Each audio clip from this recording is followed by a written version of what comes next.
Before starting this podcast, we would like to provide a trigger warning as we will be discussing topics associated with weight loss and body standards. If you are or have struggled with disordered eating, feel free to skip this podcast if you feel that listening will not be conducive to your healing journey. And with that, please enjoy our podcast. Welcome to the Amend podcast with Grace, Gaia, and Caitlin, where we tackle the topic of body image and beauty ideals through a variety of different lenses. Today we will be approaching the topic through the lens of body image and societal norms in sport. So before we get into our discussion, we need to talk about why this topic is so prevalent in sport. I think it's hard to kind of walk the line between because the body in sport is a tool, right? But then also if you want your body to look a certain way, it can come at the expense of your performance, right? Yeah. So let's say the body standard at the moment, can we all agree that thinness is kind of the body standard nowadays? Little fat. Yeah. Very, very little fat. And I think that for a lot of sports, if you're incredibly skinny, then your performance will decrease because of that. You won't have enough energy to perform to the highest standard. So I think that sometimes it's really hard to govern the line between trying to get to these very, very thin body standard versus having your body be able to perform at a high level. So all of us have a background in sport. Grace, would you like to talk about your experiences or kind of what sport you used to do? Yeah, so I did rhythmic gymnastics for about 11 years, and the body standards in rhythmic gymnastics or any kind of performance sport are very, very harsh. I feel like rhythmic gymnastics, a lot of the body standards are very similar to those of ballet, in which you have to be extremely thin, or that's just it's considered more beautiful. Your performances will look better because your lines will be prettier. Your hands and your feet and your arms and your legs will be prettier if you're skinnier. And people just enjoy, or the judges will enjoy watching your performance more if you're skinnier.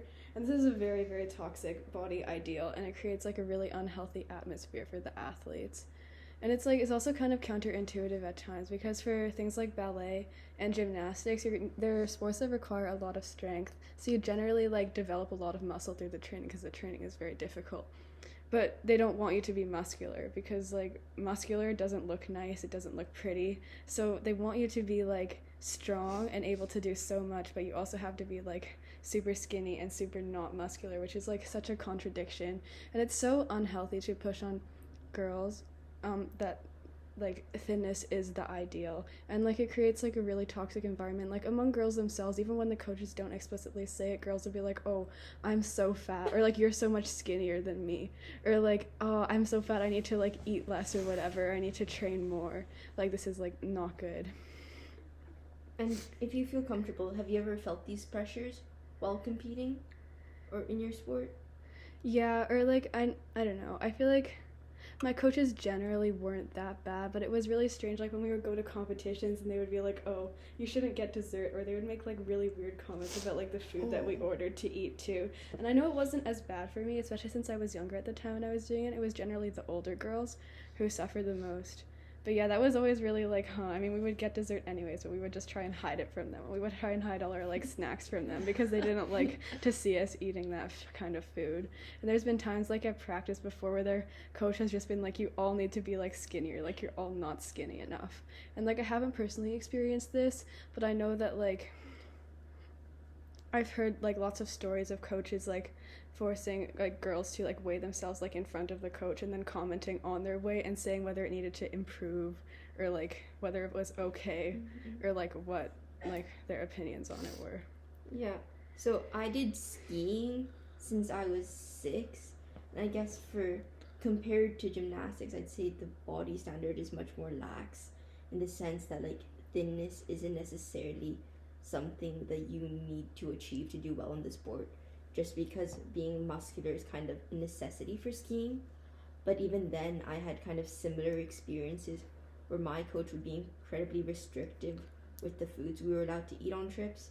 I remember this one time the parent chaperone had made waffles for breakfast, and usually you'd have maple syrup to go with your waffles because that just makes things better, right? Yeah. But then he said like only a teaspoon allowed because sugar's bad for you. So he went around giving us a teaspoon of maple syrup. It was so sad. Like I usually like having maple syrup. Like, you know how there's squares on the waffles? Yeah. Like yeah. each square needs to have at least a bit of maple syrup.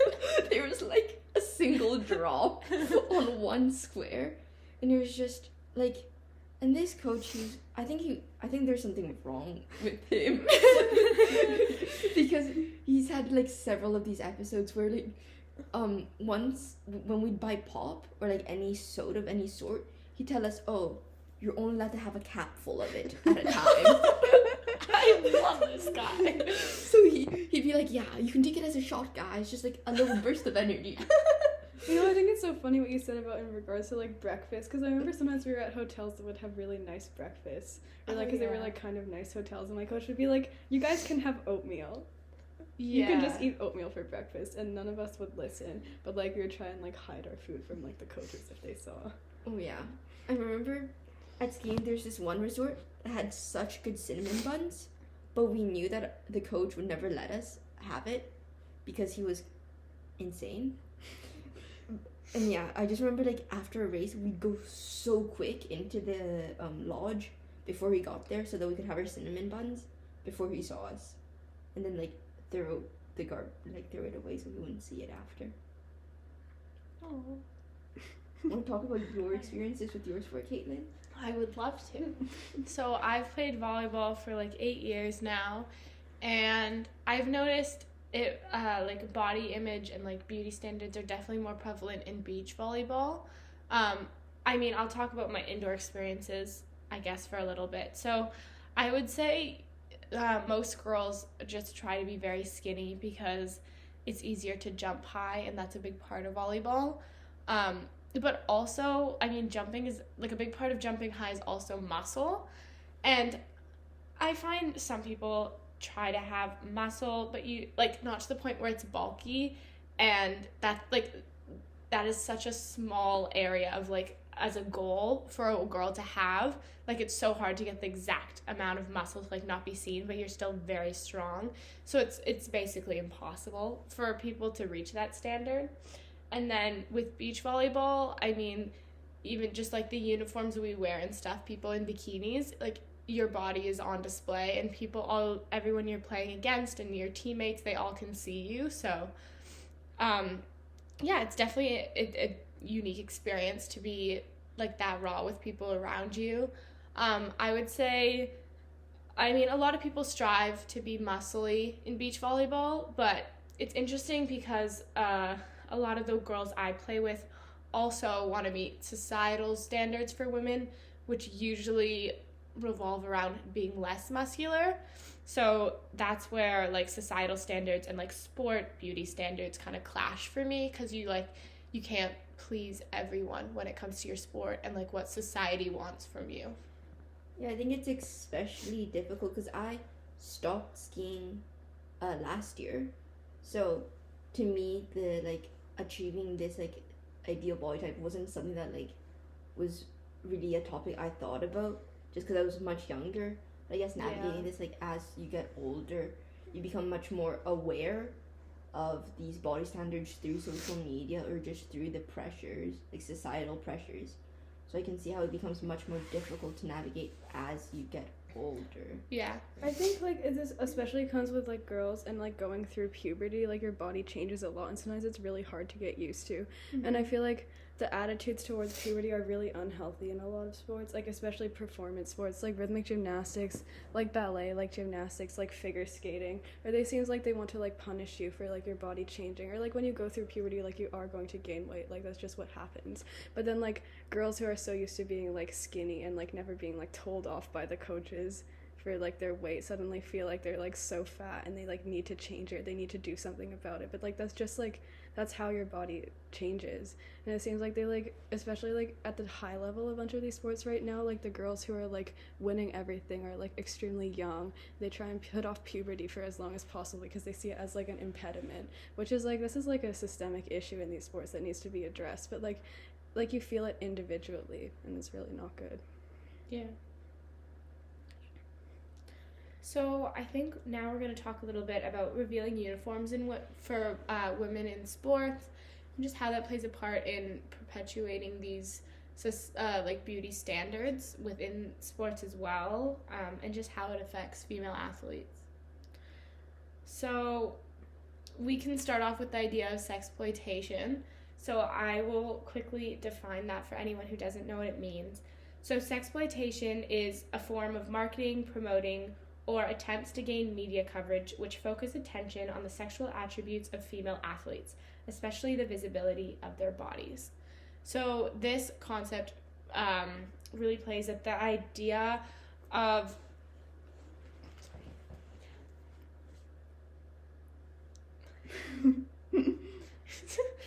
I think that like one thing that's just not even just talking about sports, but I was listening to like another podcast recently that talked about how as us people we're much more likely, like the things that we hold in high regard for women is looks. Like out of the things, there was a survey that was done for men but also one for women. They looked at what do we admire the most, what are the qualities we admire most in males, and the things that came out of it were leadership, honesty, these things.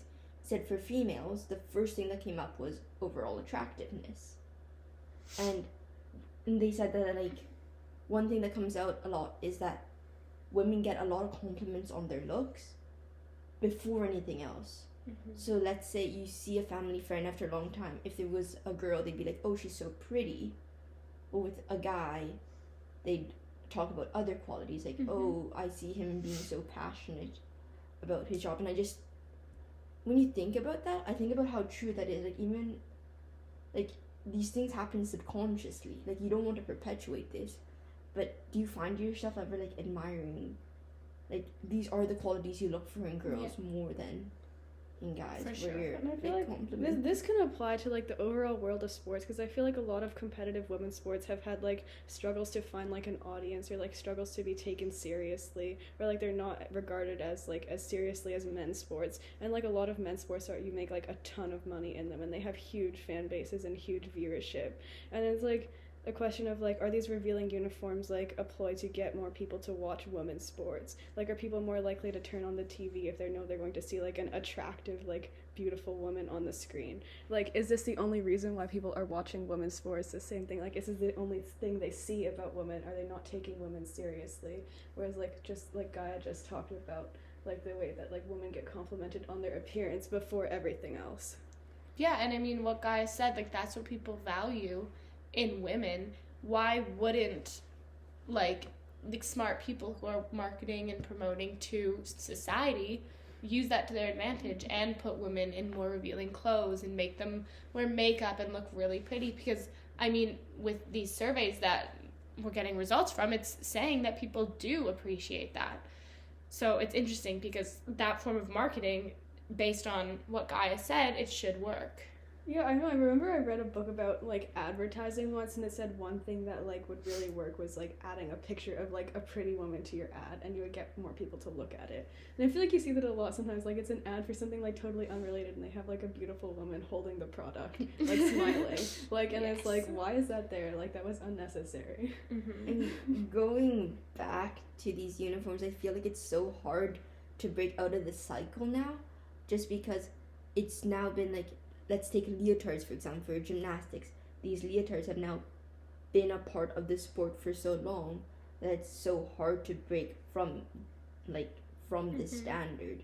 Because if you see everybody around you wearing this, it's very hard for you to be the one to make that step, to decide, okay, I'm not going to wear this. I do not feel comfortable wearing this. I mean, it's a question of, like, functionality, too. Like, I feel like there is, like, some reasons why you would wear, like, less clothes or, like, tighter clothes for sports, because it makes it easier to do the sport. But it's more of a question of, like, when someone, like, tries to wear something else that could technically, like, put them at a disadvantage, when they get, like, disqualified for trying to wear, like, an outfit that's less revealing or that shows less skin. Like, that's, like, very telling about, like, what the sport values. Mm-hmm. And there's the example of the Norwegian women's handball team recently in 2021 who was disqualified from a competition because they chose to not wear bikini bottoms and instead wear shorts. And like Grace said, technically based on like the aerodynamic values of wearing like less clothes, they should actually put them at a disadvantage. Yet because these uniforms are so ingrained into the sport and they just see them as like, oh, these are the rules, they didn't even think twice and they just disqualified them. Yeah. Be interesting to try to find out like how this decision was made. Like, was it just because it's a rule, or was there like more thought go into it? Yeah, I mean, I think it's just like a rule that they have for uniform. I mean, just like, oh, you have to be like matching with your team members, like you have to be wearing the same jerseys. I think it's a rule, but it's good because after they were disqualified and like the attention the media had on it and why it was unfair for these women, I think hopefully it made them reconsider why they have those rules and why they are even rules in the first place, because clearly it's not as important as like other things you're disqualified for. Yeah, or like, why do you need to be in a bikini to play handball? I guess I don't play handball, so I can't really speak on this, but you play like beach volleyball. Does it hinder your performance if you wear more clothes? No, and if it even did, that sounds like a you problem. Yeah, like I don't understand. The only time I think it would be fair to disqualify somebody based on what they're wearing is if what they're wearing might be dangerous to them. So, for example, if for skiing you decide to not wear a helmet, then I think it's fair to disqualify you. But I don't think wearing a bikini bottom puts you in any... Or if it puts you at an advantage. I know they had to ban a certain kind like of swimsuit recently, yeah. because like it gave you a huge advantage over your competitors, or because like it was so much shoes. more aerodynamic. Oh, yeah. Yeah. Yeah, there's gotta be some. But I mean, that, yeah. Running shoes with springs in them. Yeah. You know the ones with the cardinal Little plate? jetpacks. Oh, yeah. Yeah. It makes little sense. So also, we just want to talk about how these standards affect women. I think it's like both Grace and Gaia were talking about before, comments from trainers and coaches and people around you telling you to look a certain way, especially from such a young age, can really affect the way you feel about your body and the way that you treat your body, and what you do to try to meet other people's standards of how you should look. So obviously like eating disorders like anorexia, bulimia, like these standards and pressure from other people, that's a big reason why they are a thing. Yeah, I think that, so for skiing, I said there wasn't really a pressure to look a certain way, but just because of the speed suit, which is the racing suit we use to race in, which is very, very tight because it's incredibly aerodynamic, I think that because it's so revealing, girls were kind of constantly comparing their body types. Mm-hmm. I remember even with my friends, we talk about like, oh, yeah, like you look so much better in that speed suit than me, or Mm-hmm. things like that. And even though it was just like, it was between friends, there's... What? Nothing. You look so much better in that speed suit than me. No, it's true. Like, it was just like, I just remember this one time where like, there's this girl on the team and we're like, she was like comparing to see like if she was skinnier than another girl. Mm-hmm. And then she'd like ask other girls on the team for their opinion. She'd be like, oh yeah, like, you're skinnier than that one. And that's just like, growing up like that, it just seemed normal, but looking back to that, that's kind of messed up. I feel like sometimes even when it isn't like individual coaches or individual people like telling you how you have to look, you feel it in like the environment, because like the outfits that you have to wear for rhythmic gymnastics are like quite revealing and they show a lot of your body. Even what you train in like shows a lot of your body. Like, I mean, your outfits do have to be tight because people have to be able to see your movements, but you feel like self-conscious about your body if you're not confident in it because it's so like visible to everyone else around you.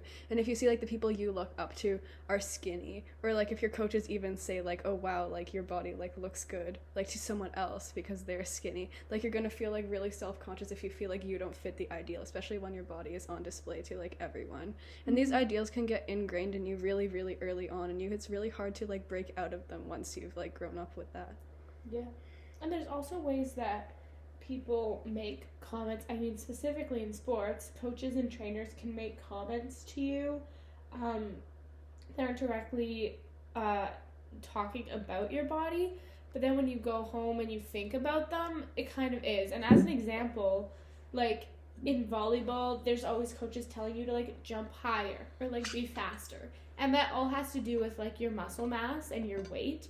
So if I want to be able to jump higher, it obviously means like maybe I have to consider eating less or hitting the gym more, right? So it's interesting, beauty standards within sports, because like Gaia previously mentioned, like your body is such a big part of your sport, and it does play a role in how you're going to perform.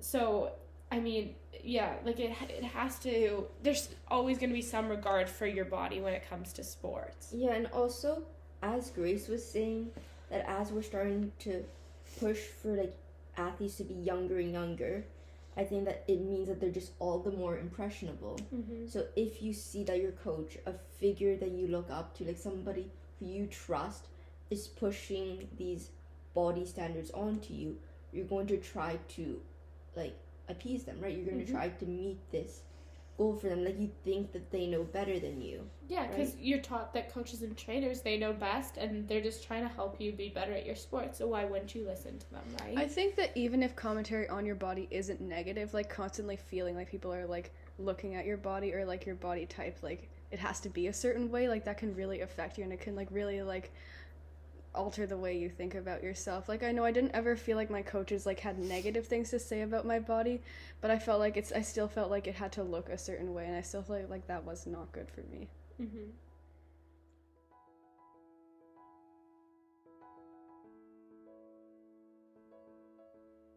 Okay, so now we are gonna talk to a few other people in a variety of sports, and just get some more insight on how they've experienced the beauty standards within their sports, how they think it's different from other sports and society standards, and just learn a little bit more about different people experiencing this.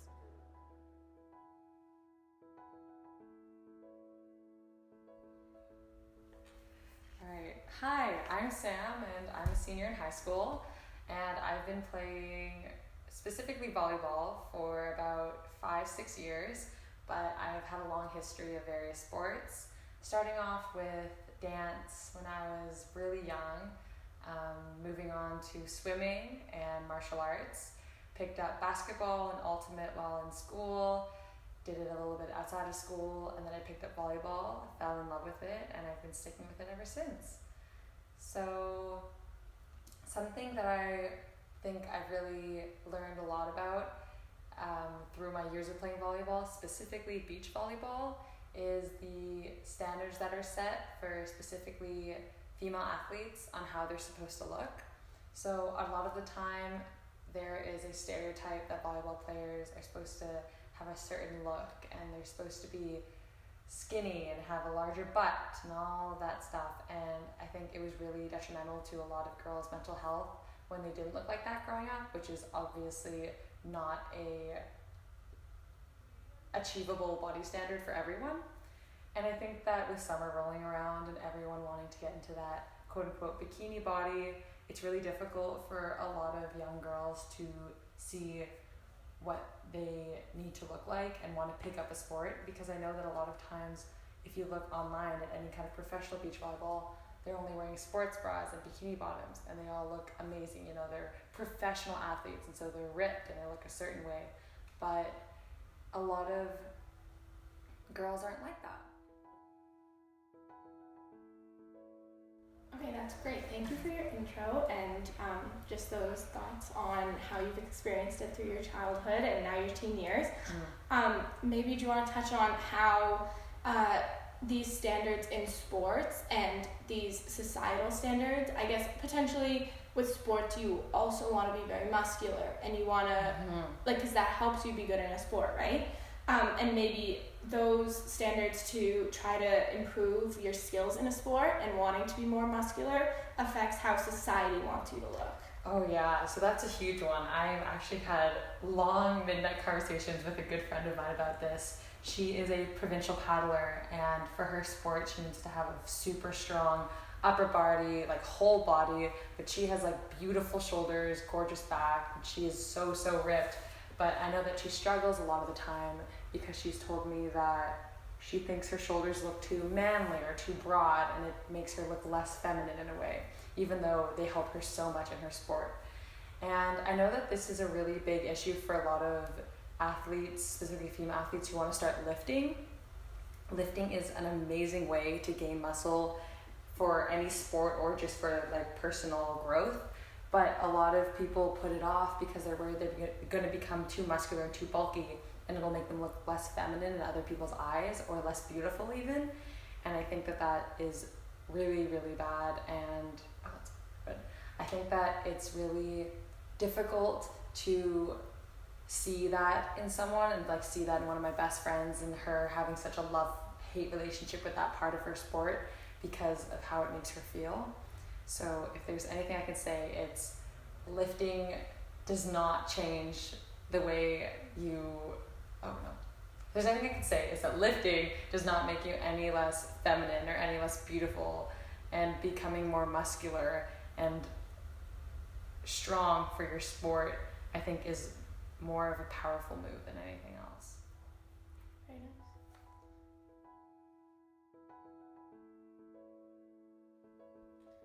Okay, so how do you think that these standards in sports has affected you mentally, and maybe the decisions you make to try to meet these societal standards while you have like conflicting sports standards also in the back of your mind? So just a little warning for anyone, I'm going to be talking a little bit about disordered eating, if that's triggering for anyone. But when I was 15, 16, I was at beach volleyball, and we had someone come in and talk about eating disorders in the volleyball community, specifically for women who play beach volleyball, because it was so common for women to undereat, to look a certain way on the sand. And I believe it's called RED-S, and it's essentially when you undereat and your body's burning way too much energy for what you're consuming, and it can lead to things that can really affect your body, your mental health. It can kind of make you like deteriorate. And so that was really important to open our eyes to, because I think that a lot of girls think that it's good to, or not good, but I think a lot of girls think that the right way to become skinnier or smaller is to starve themselves or to avoid eating, which is not it at all. When I was 17 or 16, 17, I was diagnosed with an eating disorder, which kind of follows into like, having bad mental health and playing a lot of sports where you feel like your body is on display.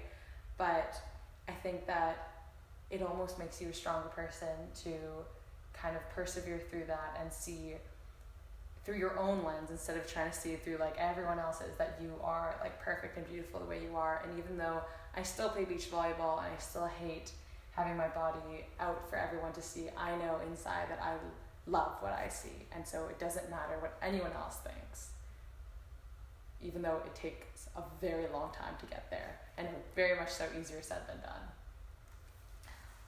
What advice would you give to like 10, 11, 12-year-olds who are going into volleyball, knowing that, I guess specifically beach volleyball, that their bodies will be out? Because a lot of players play in like tiny shorts and sports bras from a young age, and I think at that age you're definitely comparing your body to other people around you, and like we said, that atmosphere and that mindset can be pretty damaging, especially when you're that young.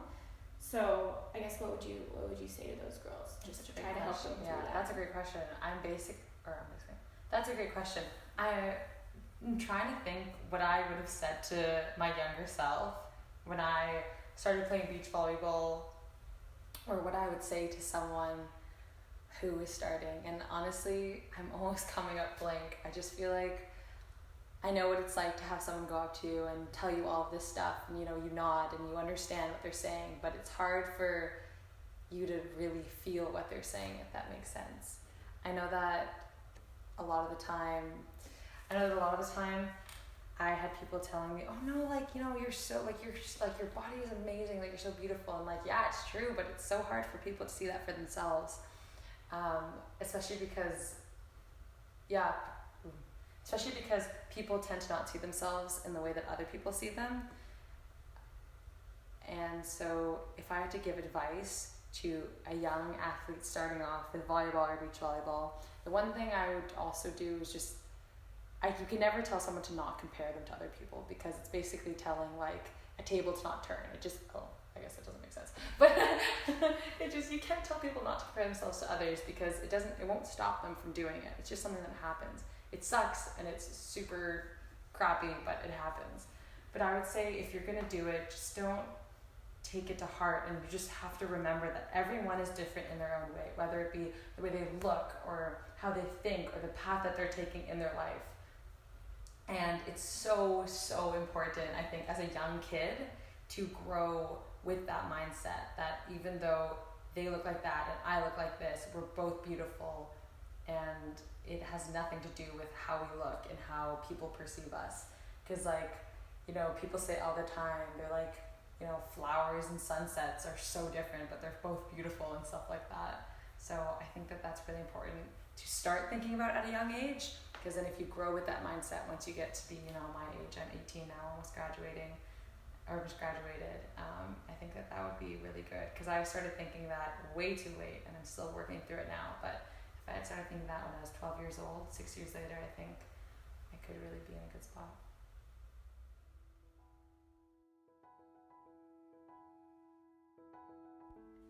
Well, thank you so much for joining us today. We're really happy to hear some of your stories and just some insight on the topic. Thank you so much for having me. I love talking about this stuff and bringing awareness to it. And for anyone who's thinking about starting any sport, I know that it sounded a lot like I was crapping on beach volleyball, but I've met some of my bestest friends in the whole entire world, including this host. And volleyball is an amazing sport, and throughout anything, I think that my sports have really turned me to the person I am today, which I'm very, very grateful for. So don't be afraid to take that extra leap of faith, and if you're interested. It's amazing. That wraps up our podcast.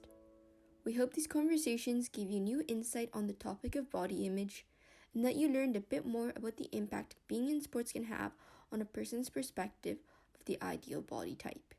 Stay tuned for our next podcast, and if you have any questions or comments, feel free to contact us via Instagram.